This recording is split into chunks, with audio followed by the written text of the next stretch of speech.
The slap cracked through the international hospital's ICU like a gunshot. It wasn't just the sound of skin on skin, it was Vivian Harrington's heavy pearl ring bruising Serena's cheek while she screamed about getting those dirty hands, touching her precious son. What this wealthy expatriate didn't know was that the black nurse holding her stinging face was the wife of Kang Jun-suk, the city's most ruthless underground king. And his encrypted phone was already lighting up with the alert that someone had hurt his woman. In exactly 72 hours, Jun-suk would systematically dismantle Vivian's entire existence, her social standing, her family's offshore accounts, and her husband's business empire. All because she made one fatal mistake. She put her hands on the wrong person. She thought her money made her untouchable, not realizing she had just slapped the wife of the man who owned the city. Before we dive into this story, tell me where in the world you're watching from. I want to know how far this lovely story traveled. Drop your country in the comments, hit that subscribe button. I read every single one comment here, so please drop your comments now. Let's begin. 30 minutes before the silence, there was only chaos. The sliding doors of the emergency bay hissed open, admitting a flurry of paramedics and the frantic shouting that always accompanied a code blue. On the gurney lay a young man, his expensive Italian suit shredded and dark with blood, his face a mask of pale shock. Male, 24, unrestrained driver, high-speed collision, the lead paramedic shouted over the wail of the sirens outside. BP is 60/40. Pulse is thready. He's crashing. Serena Thompson didn't hesitate. The world outside the trauma room. The politics of the hospital, the stares she sometimes caught in the break room, the secret life she lived outside these walls, vanished. Here, she wasn't the foreigner or the outsider. She was the best lead nurse in the ICU, and she was the only thing standing between this boy and the morgue. "Get him on the monitor," Serena commanded, her voice cutting through the noise with practiced authority. She moved with an economy of motion that only came from years in the trenches of emergency medicine. "I need 2 large-bore IVs, now. Start the rapid infuser. Dr. Choi, he's got tension on the right side. We need to decompress." Her hands were steady as she worked, gloved fingers moving deftly amidst the blood and torn fabric. She found the vein in the young man's arm when a junior nurse had failed twice, sliding the needle in with a precision that was almost graceful. "Fluid bolus going in," she called out. "Come on, stay with us." For 20 minutes, it was a war of attrition. Serena was everywhere at once, checking pupil response, managing the airway, directing the junior staff who looked ready to freeze. She was the anchor. When the patient's heart rate finally stabilized, finding a rhythm that wasn't a prelude to death, the room collectively exhaled. "Good work, Serena," Dr. Choi muttered, peeling off his gloves. He wouldn't have made it to surgery without that line. Serena nodded, pulling down her mask to wipe a bead of sweat from her forehead. She looked down at the patient, Liam Harrington, the intake form said. He looked so young now that the panic had subsided, just a boy who had made a mistake in a fast car. She reached out, gently brushing a stray lock of hair from his forehead to check for any other lacerations. That was when the doors flew open again. This time, it wasn't a medical team. It was a whirlwind of cream tweed and terrified entitlement. Vivian Harrington swept into the trauma bay as if she were entering a boardroom she owned. She was impeccable, even in her panic, pearls perfectly draped, blonde hair coiffed, her eyes wide and searching. "Liam. Where is my son?" Her voice was high, sharp, and demanding. "Ma'am, you can't be in here," a junior nurse tried to interject, but Vivian ignored her, pushing past the staff until her eyes landed on the gurney. Relief washed over her face for a split second, followed immediately by a hardening of her features that chilled the room faster than the AC. Her gaze had drifted from her son's stabilized chest up to the hand resting near his head. Serena's hand. Vivian stopped dead. The panic in her eyes was instantly replaced by a look of sheer, unadulterated revulsion. It wasn't just anger. It was the specific, sneering disdain of a woman who had never been told no in her life, directed entirely at the black woman touching her hair. "Get away from him," Vivian hissed. The volume wasn't loud, but the venom was potent enough to make the junior nurses step back. Serena blinked, her hand retracting slowly, professionally. "Mrs. Harrington, your son is stable. We had a close call, but I said get away from him." Vivian's voice rose to a shriek, her face twisting. She looked around the room, her eyes darting to Dr. Choi, then back to Serena, as if trying to find someone in charge, refusing to accept the reality of who had just saved her son's life. "Is there a doctor? A real doctor? Why is she handling my son?" The air in the room grew heavy. Dr. Choi stepped forward, his expression stern. "Mrs. Harrington, Nurse Thompson is the reason your son is alive right now. She manages this unit." Vivian didn't even look at the doctor. She stared at Serena, her eyes blazing with an ugly, archaic fury. She didn't see the competence, or the sweat on Serena's brow, or the miracle of the stable heart monitor. She saw only a hierarchy she believed in, one where someone like Serena existed to serve, not to save. "I don't care what she is," Vivian spat, stepping closer, invading Serena's personal space with the scent of expensive perfume and cold rage. "I want a transfer. I want a specialist. And I want you," she pointed a manicured finger at Serena's face, "to take your dirty hands off my family." Serena stiffened, her spine straightening. She had endured microaggressions in this city for years, the stares on the subway, the whispers. But this was different. This was raw, unfiltered hatred in the place where she was sovereign. "My hands," Serena said, her voice calm but steel-hard, "just restarted his heart." Vivian's eyes widened, the audacity of the help speaking back seemingly short-circuiting her restraint. She raised her hand, her face contorting into a mask of accusation, the pearls on her wrist rattling with the tremor of her rage. The silence that followed the slap was louder than the scream had been. For a heartbeat, the entire ICU seemed to suspend in a vacuum. The rhythmic beeping of the cardiac monitors was the only evidence that time was still moving. Serena stood frozen, her hand instinctively flying to her cheek, her fingers meeting the warm, wet slick of blood where Vivian's diamond ring had caught her skin. The sting wasn't just physical, it was a white-hot brand of humiliation that seared straight through her adrenaline. She tasted copper. She had bitten her tongue, or maybe the ring had split her lip, she couldn't tell. All she could feel was the throbbing heat radiating across her face and the weight of 20 pairs of eyes staring at her. "I told you," Vivian panted, her chest heaving beneath the tweed, her hand still raised as if daring Serena to strike back. "Dirty hands." Dr. Choi stepped forward, his mouth opening and closing like a fish on dry land. He looked at Serena, then at the wealthy donor's wife, and in his hesitation, Serena saw the ugly truth of the hospital's hierarchy.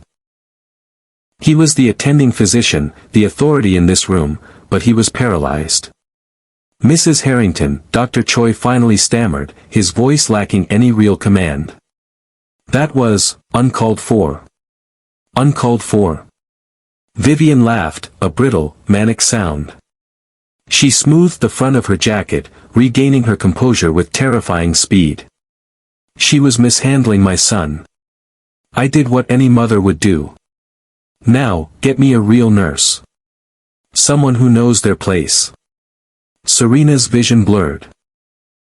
It took every ounce of willpower she possessed not to lunge, not to scream, not to let the rage detonating in her chest take over. She was a professional. She was excellent at her job. "Don't cry," she commanded herself. "Do not give her the satisfaction of your tears." She looked toward the security station near the double doors. 2 guards stood there, burly men who had tackled a drunk patient just last week. Now, they looked at the floor, at the ceiling, anywhere but at the woman wearing $50,000 in jewelry. In this city, money didn't just buy access, it bought immunity. They weren't going to touch a VIP, not even one who had just assaulted a staff member. Serena was on her own. "I am leaving the trauma bay," Serena said. Her voice was terrifyingly calm, though it shook with a tremor she couldn't suppress. She pulled her hand away from her face, checking her glove. Red. Bright red blood against the blue nitrile. "Dr. Choi, take over the chart." She turned on her heel, her movements stiff, trying to walk with dignity while her world spun. But in the corner of the room, hidden behind the crash cart, a junior nurse named Ji-min wasn't looking at the floor. She was looking at Serena's bleeding lip. She was looking at the wedding band on Serena's finger, a ring she had admired just yesterday in the break room. Ji-min knew. Unlike the security guards or the terrifying Mrs. Harrington, Ji-min knew exactly who picked Serena up from work on rainy days. She had seen the black sedan with the tinted windows. She had seen the man with the neck tattoos who looked at Serena like she was the only source of light in Seoul.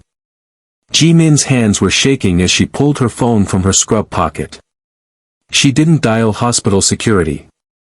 She didn't call the police. She opened a messaging app and found the contact Serena had once jokingly told her to use, only if the hospital is burning down. It wasn't Jun-suk's number. It was Min's, his right hand, his shadow. "She's hurt," Ji-min typed, her thumbs flying. "VIP patient's mother. Slapped her. Bleeding. ICU bed 4. She hit send." The message delivered instantly. Across the room, Serena reached the door. She pushed through into the hallway, the cool air hitting her burning face. She finally let out a ragged breath, leaning against the wall for a second to steady herself. She wanted to go home. She wanted to wash the blood off. But mostly, she wanted to disappear before anyone saw her cry. She didn't notice the sudden shift in the atmosphere behind her. She didn't see Ji-min's phone screen light up with a single-word reply that was far more terrifying than Vivian's rage. En route. The change in the hospital's atmosphere wasn't gradual. It was immediate, like a drop in cabin pressure. Down in the main lobby, the usual hum of anxious families and paging intercoms died a sudden death. It started at the revolving doors, where the afternoon sun was abruptly blocked by a wall of black shapes. 5 sedans had pulled up to the curb, idling with a predatory low rumble that vibrated through the glass, ignoring that ambulance's only paint on the asphalt. The doors slid open, and the air in the lobby seemed to drop 10 degrees. First came the security detail, for men with shoulders wide enough to block the sun, wearing earpieces and expressions that promised violence to anyone who got in their way. They didn't walk, they swept the perimeter, their eyes scanning the mezzanine with professional paranoia. The hospital security guards, the same ones who had cowered before Vivian Harrington's tweed suit, now took involuntary steps backward, pressing themselves against the reception desk. They knew the difference between a wealthy donor and a wolf. Then, the center of the formation moved. Kang Jun-suk stepped into the sterile white light of the hospital lobby. He was a striking anomaly in a place designed for healing. Dressed in a bespoke black suit that fit him like armor, he moved with a lethal grace that made the doctors in their white coats look suddenly fragile. His hair was slicked back, severe and perfect, exposing the sharp angles of a face that was currently set in stone. But it was the detail just above his collar that made the breath catch in the throat of the hospital administrator, Mr. Cho, who had rushed down to intercept the disturbance. Peeking out from the crisp white collar of Jun-suk's dress shirt was the top edge of black ink, intricate, serpentine tattoos that wound up the side of his neck. In conservative Seoul society, ink was a stigma, a mark of the underworld. Yet Jun-suk wore it not as a mark of shame, but as a crown. He didn't hide it. He dared the world to look. Mr. Cho skidded to a halt 3 feet away, his hands raising in a pathetic gesture of authority. Mr. Kang, the administrator stammered, sweat already beading on his upper lip. "You cannot bring this into a medical facility. We have protocols. You need to." Jun-suk didn't stop walking. He didn't even blink. He walked past the administrator as if the man were a ghost, a puff of smoke. "Min," Jun-suk said quietly. His voice was low, a dark baritone that carried effortlessly through the silence. "Fourth floor. ICU, East Wing," his lieutenant, Min, replied from his right side, matching his stride perfectly. "She's in the staff corridor." "Is she bleeding?" "Yes, boss." The temperature in the hallway seemed to plummet further. The muscles in Jun-suk's jaw rippled once. A single, terrifying spasm of control. He didn't speed up, but the intensity of his movement changed. It wasn't a walk anymore, it was a hunt. They reached the elevators, and the crowd of patients and visitors parted like the Red Sea. No one spoke. No one breathed.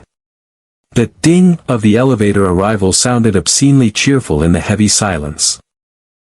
As the doors closed, sealing Jun-suk and his inner circle inside, the lobby remained frozen for a long moment. The afterimage of the dark procession burned into everyone's retinas.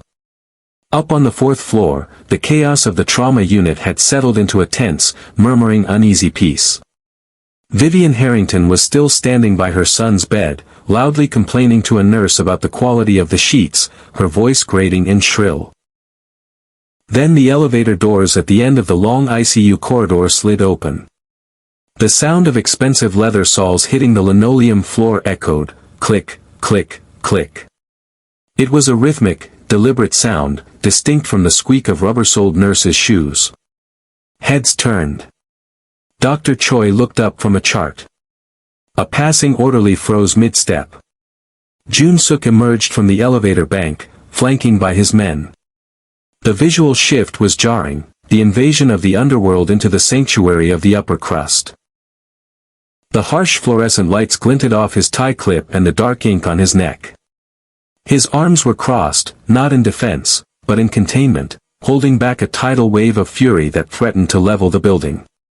He scanned the hallway, ignoring the machines, the doctors, and the patients.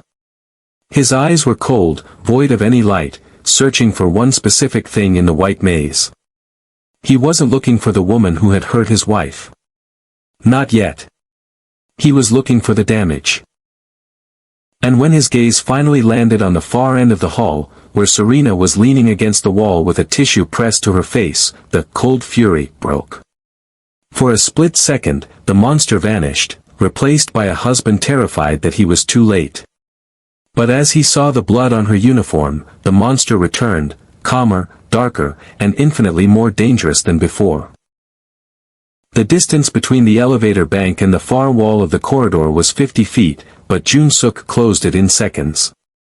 He moved like a dark tide, ignoring the nurses flattening themselves against the walls, ignoring Min who had stopped 10 paces back to act as a silent, lethal sentry. For Serena, the world narrowed down to the man standing in front of her.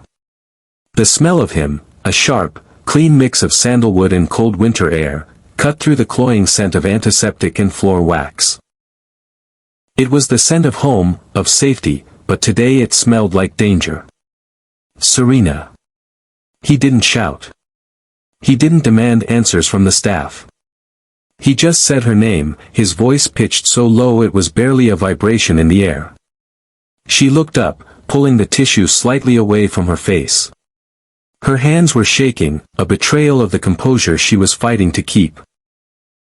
When her eyes met his, she expected to see the familiar warmth he reserved only for her, the playful spark of the man who danced with her in the kitchen.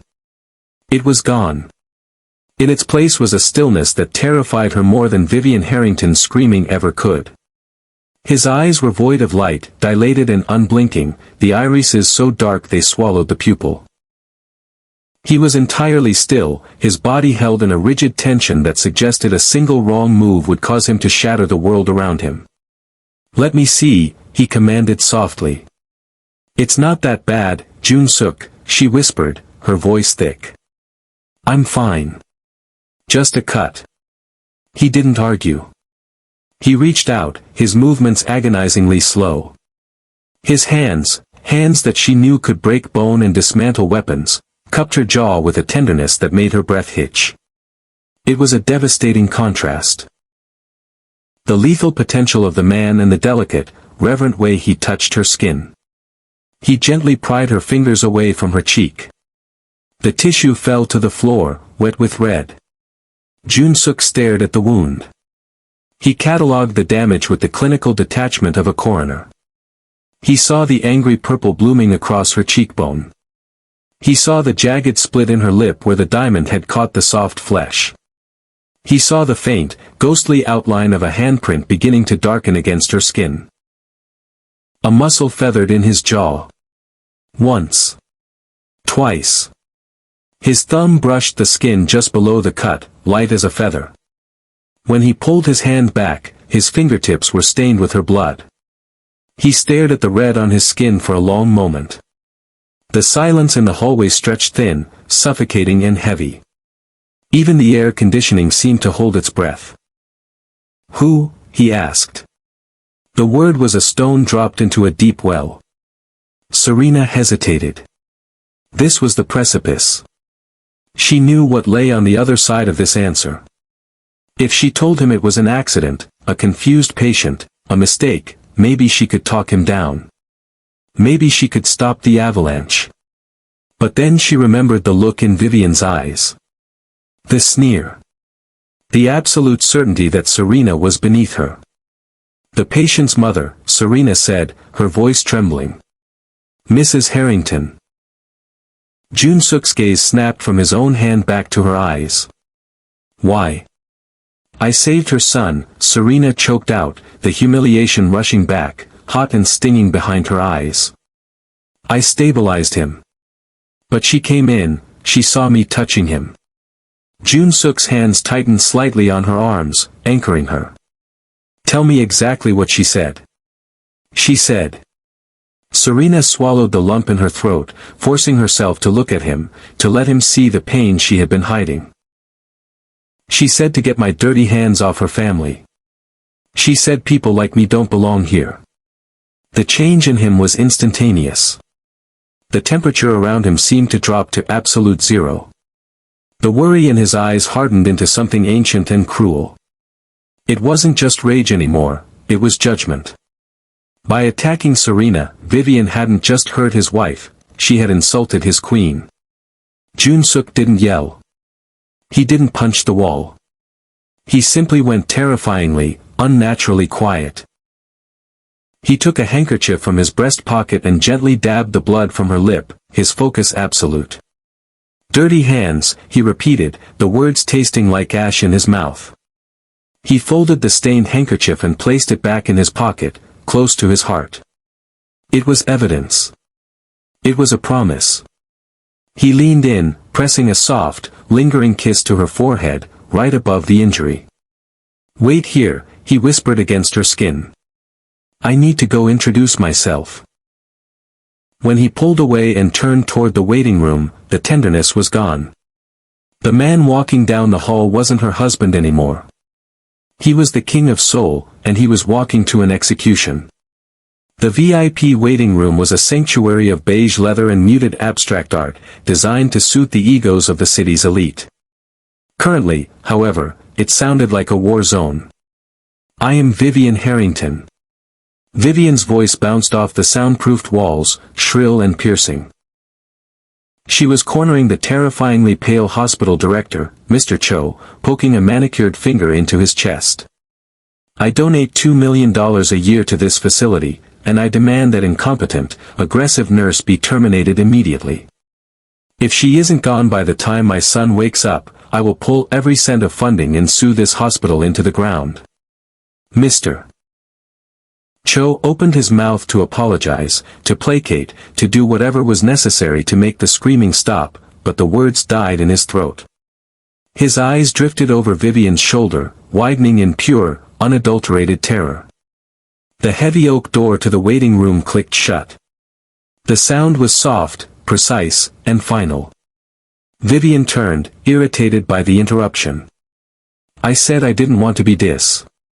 The sentence withered on her tongue. Kang Jun-suk stood by the door. He had entered alone, leaving his men in the hallway to ensure no one entered, and no one left. He stood perfectly still, his hands clasped loosely in front of him, looking less like a man and more like a tear in the fabric of the room. The contrast was jarring. Vivian, flustered and red-faced in her cream tweed, Jun-suk, composed and lethal in absolute black. "Mr. Cho," Jun-suk said, his voice a low velvet rasp. "Leave us." The director didn't hesitate. He didn't ask for permission from the donor. He didn't look at Vivian. He scrambled past Jun-suk, practically running for the safety of the corridor, closing the door behind him with a trembling hand. Vivian stared, her indignation momentarily stunned into silence by the sheer audacity of the dismissal. She looked Jun-suk up and down, taking in the expensive cut of his suit and the dark ink creeping up his neck. Her lip curled. "Who are you?" she demanded, drawing herself up to her full height. "Security. I suppose that incompetence sends a thug to handle a donor." Jun-suk walked into the room. He moved slowly, inspecting the artwork, the furniture, closing the distance between them with a predatory leisure. "You asked for the authority in charge," he said calmly. "I am here." "I asked for the director," Vivian snapped. "Not some tattooed gangster." "The director answers to the board." Jun-suk stopped 3 feet from her. "The board answers to the money. And in this city, the money answers to me." Vivian scoffed, a harsh, incredulous sound. "You have no idea who I am. My husband is George Harrington. He runs Harrington Logistics. He has dinner with the Minister of Trade. If you don't get out of my way and bring me someone competent, I will have my husband destroy whatever little security firm you work for." Jun-suk stared at her. Then, for the first time since entering the hospital, he smiled. It wasn't a smile of amusement, it was a smile of sharp edges, a baring of teeth that signaled the trap had already snapped shut. He laughed softly, a dry, dark sound that made the hair on Vivian's arm stand up. "George Harrington," Jun-suk repeated, rolling the name around like a fine wine. "Harrington Logistics. 3 ships currently docked in Incheon. A pending merger with Daewoo. And $150 million in gambling debt leveraged against the company's offshore accounts." Vivian froze. Her face went slack. "What? Your husband doesn't just have dinner with ministers, Mrs. Harrington. He has very bad nights at private tables in Macau." Jun-suk took a step closer, invading her personal space. "Tables that I operate. Debt that I purchased 3 months ago." He loomed over her now, the thug facade dissolving to reveal the king beneath. "You think your husband's name is a shield? It's a liability. I own his debt. I own his company's liquidity. Which means, technically, I own the suit you are wearing." Vivian stumbled back, her legs hitting the edge of the leather sofa. She looked at him with dawning horror, the reality of her situation crashing down. This wasn't a hospital dispute anymore. "Why?" she whispered, her voice trembling. "What do you want?" "You made a mistake today," Jun-suk said, his voice dropping to a whisper that sounded like a funeral rite. "You touched the one thing in this world that is off limits." He leaned in, his dark eyes boring into hers. "The nurse you slapped. The woman you called dirty. That is my wife." Vivian's mouth opened, but no sound came out. She looked at the tattoos, then at the cold, merciless intelligence in his eyes, and realized with sickening clarity that she hadn't just slapped a nurse.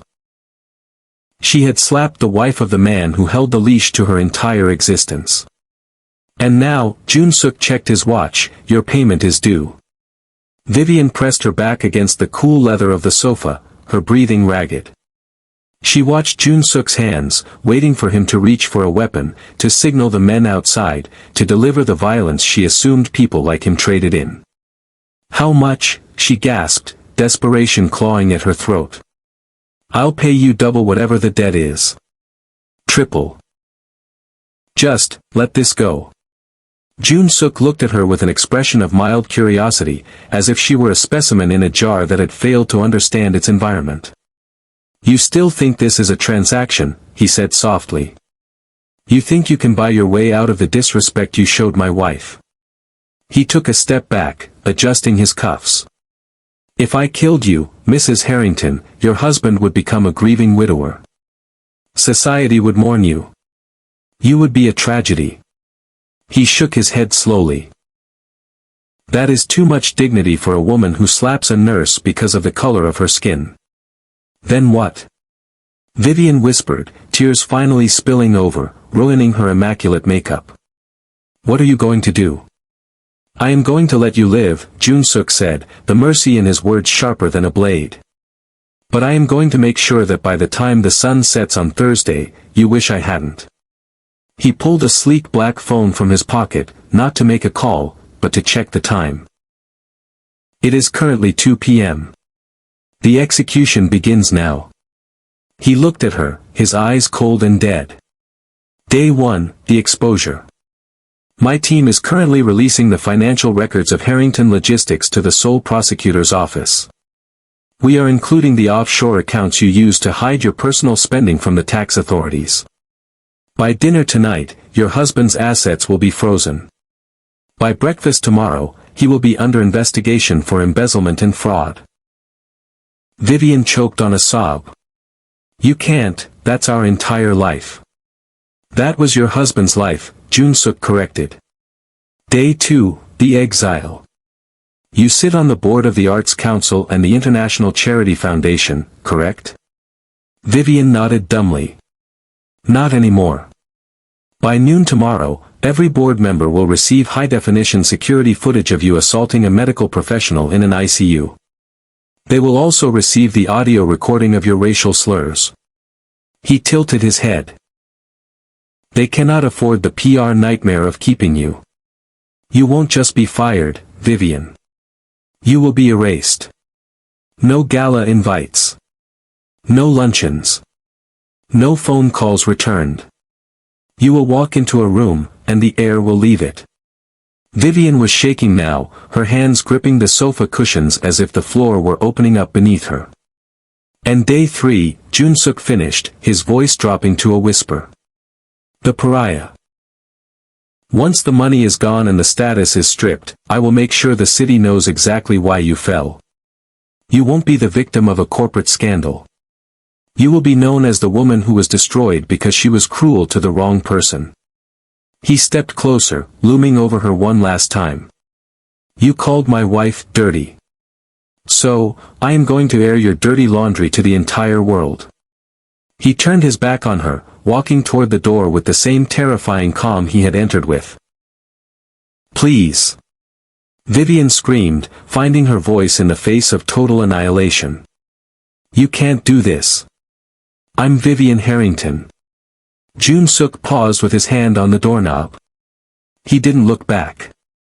"Not anymore," he said. "Now, you are just a cautionary tale." He opened the door and walked out. As the latch clicked shut, leaving Vivian alone in the silence, her phone began to ring. It was her husband. Then, a second later, a notification pinged. Then another. Then another. The avalanche had begun. The collapse of the Harrington dynasty didn't happen with a bang, but with a relentless, suffocating speed that felt like a building imploding floor by floor. It started at hour 12. Vivian was seated at her usual table at Lamant, ordering the tasting menu to soothe her nerves, telling herself that the man in the hospital was bluffing. When the waiter returned with her black Amex, he didn't meet her eyes. He held the card with 2 fingers, as if it were contaminated. "I'm sorry, Madam Harrington," he whispered, loud enough for the table next to them to hear. "The card has been declined." As was the backup.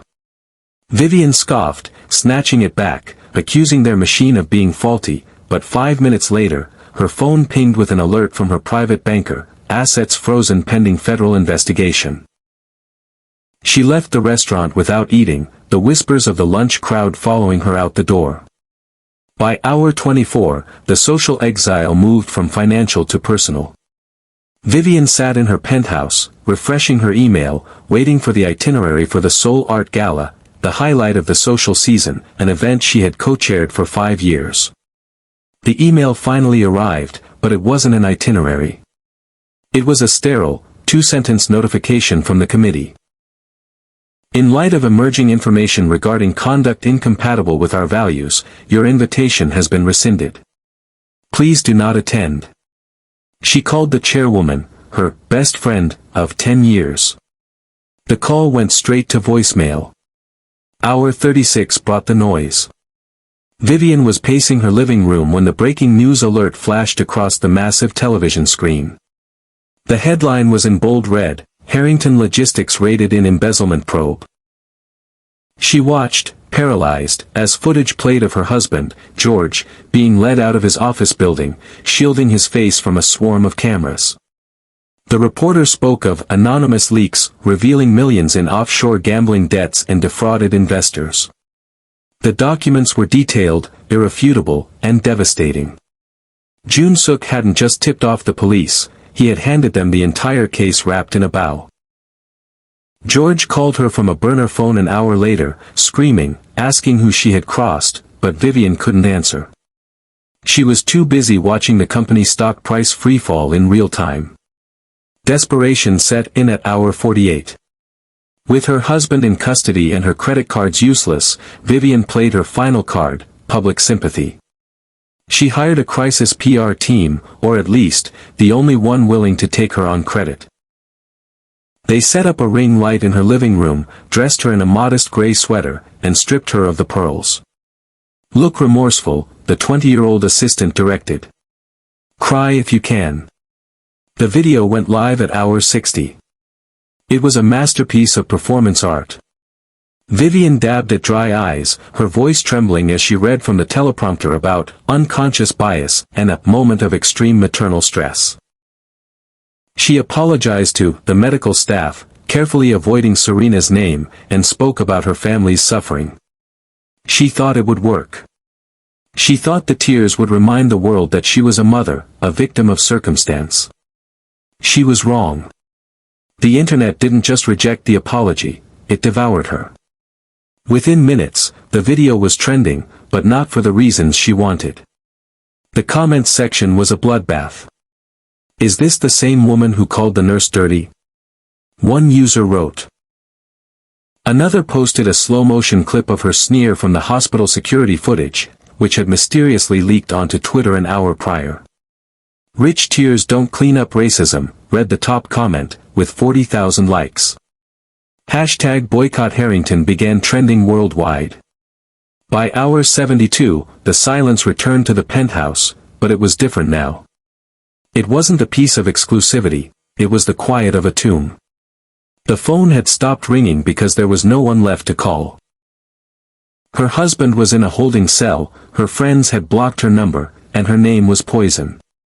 Vivian sat on her Italian sofa, staring at the blank TV screen, realizing that the man in the black suit hadn't touched a single hair on her head. He had done something far worse. He had left her alive to watch her own funeral. The seasons had turned in Seoul. The biting, gray cold that had wrapped around the city during the Harrington scandal had thawed, replaced by the tentative warmth of early spring. The cherry blossoms were threatening to bloom, but Serena hardly noticed them as the black sedan navigated the winding streets of Itaewon. She was too busy watching Jun Suk. For the last 3 months, he had been a ghost in his own city, quiet, watchful, settling the turbulence caused by his public dismantling of a high-society family. But today, the tension in his shoulders was gone, replaced by a buzzing, kinetic energy she hadn't seen before. He had practically kidnapped her from her morning shift, trading her scrubs for a trench coat and promising her that he needed a second opinion on a business acquisition. We're not going to a warehouse, are we? Serena teased, her hand resting comfortably in his. Because I draw the line at damp basements. Jun Suk smirked, lifting her hand to brush his lips against her knuckles. No basements. I promise. The car slowed, turning off the main thoroughfare and pulling up to a construction site that dominated the corner of a busy intersection. It was prime real estate, the kind of location developers killed for. The skeleton of a 4-story building rose from the ground, a modern cage of steel beams and glass paneling that caught the afternoon sun. Jun-suk's driver opened the door, and the noise of the city rushed in, drills, shouting foremen, the hum of machinery. "Here," Jun-suk said, handing her a white hard hat.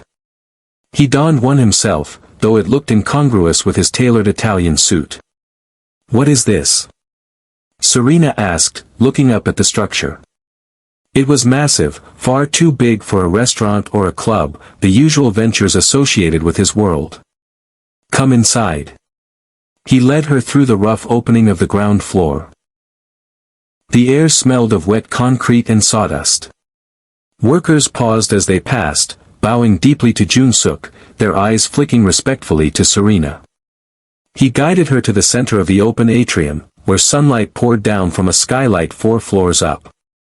"I bought the land the day after the video leaked," Jun-suk said, his voice echoing slightly in the vast space. "The architect calls it neo-brutalist. I just call it a fortress." "It's impressive," Serena admitted, stepping over a coil of wire. "But I don't know anything about commercial real estate, Jun-suk. Why are we here?" He turned to face her, the playfulness vanishing from his eyes, replaced by that intense, gravity-warping focus that always made her heart stutter. "I didn't bring you here to consult on the real estate," he said. He reached into his jacket pocket and pulled out a rolled-up set of blueprints. He didn't hand them to her. He spread them out on a makeshift plywood table nearby. Serena looked down. The lines were complex, but she recognized the symbols immediately. Triage bays. Scrub sinks. Negative pressure rooms. An MRI suite. She froze. This is a hospital." "Not a hospital," Jun-suk corrected gently. "A private clinic. The most advanced facility in the district." He traced a line on the paper with his finger. "Trauma capability on the ground floor. Long-term care suites on the second. Administration on the top." He looked up at her. "Your office is the corner suite. It has a view of the Namsan Tower." Serena's breath caught in her throat. "My office?" "I destroyed the woman who disrespected you," Jun-suk said, his voice low and fierce. "But destruction is easy. It's cheap. I realize that as long as you work in someone else's building, under someone else's board of directors, you are vulnerable. You are subject to their politics, their donors, their hierarchies." He took a step closer, crowding her against the table, boxing her in with his presence. "So I built you your own kingdom." Serena stared at him, overwhelmed. "Jun-suk, I can't run a clinic. I'm a nurse, not a CEO." "You are the best medical professional I know," he countered. "You hire the doctors. You hire the administrators. You set the protocols." He reached out, tucking a strand of hair behind her ear, his thumb grazing the cheek that had healed months ago, leaving no scar but the memory. "In this building, Serena, you are the law. If a patient is rude to you, you throw them out. If a donor tries to leverage their money for favors, you tell them to go to hell, because we don't need their money. I fully funded the endowment this morning." Tears pricked her eyes, not from pain this time, but from the sheer, crushing weight of being seen, truly seen, by this dangerous man. He hadn't just avenged her, he had empowered her. He had looked at the system that hurt her and decided to build a better one, just for her. "A place of safety," he whispered, resting his forehead against hers. "Where no one will ever look down on you again.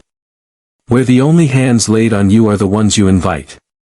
Serena looked around the raw concrete shell. She didn't see the dust or the wires anymore. She saw the waiting room filled with patients who needed care, treated by staff who were respected. She saw a sanctuary. "The Thompson Clinic," she whispered, testing the name. The Thompson Kong Clinic, he corrected with a smirk, stealing a kiss. I paid for the concrete, I get my name on the door. But inside? You're the boss.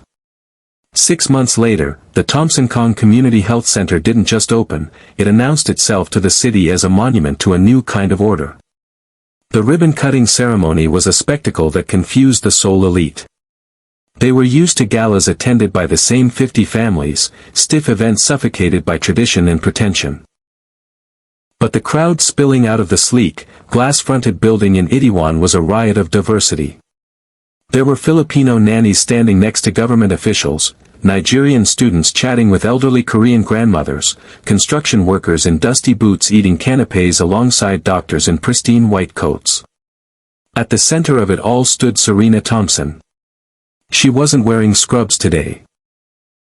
She wore a tailored white suit that matched the sharpness of the building's architecture, her hair swept back in a style that commanded authority. As the director of the center, she moved through the crowd not as an outsider trying to fit in, but as the gravitational center of the room. Director Thompson, a young journalist called out, extending a microphone. Is it true that this clinic offers full translation services for 12 languages? 14, Serena corrected with a warm, confident smile. And legal advocacy for medical visas. We believe health is a human right, not a privilege of citizenship.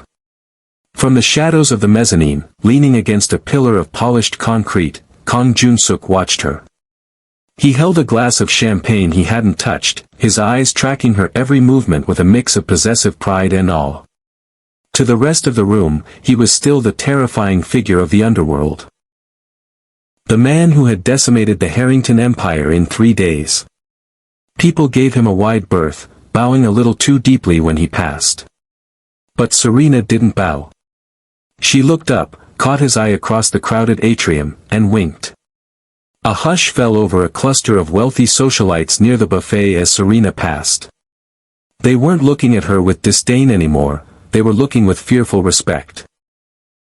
I heard Vivian Harrington tried to get an invite, one of them whispered behind a fan, the gossip drifting up to where Jun-suk stood. Don't say that name, her companion hissed, looking around nervously. She's selling her jewelry in Gangnam just to pay legal fees. She's a ghost, my dear. A cautionary tale. You know what they say, be careful who you touch, or the darkness bites back. Jun-suk's lip curled slightly. Vivian was indeed a memory, a story mothers in high society told their arrogant children to teach them manners. She had been the fuel, this building was the fire. As the sun began to set, painting the Seoul skyline in hues of violet and burnt orange, the crowd thinned. The staff, hand-picked by Serena for their skill and empathy, began closing down the main reception. Serena found Jun-suk on the rooftop terrace, a private garden overlooking the sprawling city. The noise of the traffic below was a distant hum, drowned out by the rustle of ornamental bamboo. You look tired, Jun-suk said softly, pushing off the railing as she approached. The good kind of tired, Serena sighed, stepping into his embrace. She rested her head against his chest, listening to the steady beat of his heart. We saw 40 patients today, Jun-suk. 40 people who wouldn't have gone to a doctor otherwise because they were scared or couldn't afford it. Then it was worth every one, he murmured, his hand resting on the small of her back. Serena pulled back slightly to look at him. The city lights were reflecting in his dark eyes, eyes that had seen so much violence, yet looked at her with such profound gentleness. Do you remember what I told you? She asked. That day in the hospital, when I was terrified you were going to kill her. I remember every word you have ever said to me, he replied. I was wrong, she whispered. I thought your world was only about destruction. I thought power meant being the one holding the gun. She gestured to the building beneath their feet, the steel and glass sanctuary that was already changing lives in the district. But this is power, Jun-suk. Real power isn't about who you can hurt. It's about who you can protect. Jun-suk looked out over the city he ruled. For years, he had measured his success by territory gained and enemies silenced. He had thought legacy was written in fear. But looking at his wife, seeing the light return to eyes that had once been shadowed by humiliation, he realized she had taught him the only lesson that mattered. The monster built the castle, he said quietly, lifting her hand to kiss the palm that had once healed a stranger's son. But the queen gave it a purpose. To the legacy, Serena said, tracing the ink on his neck with her thumb.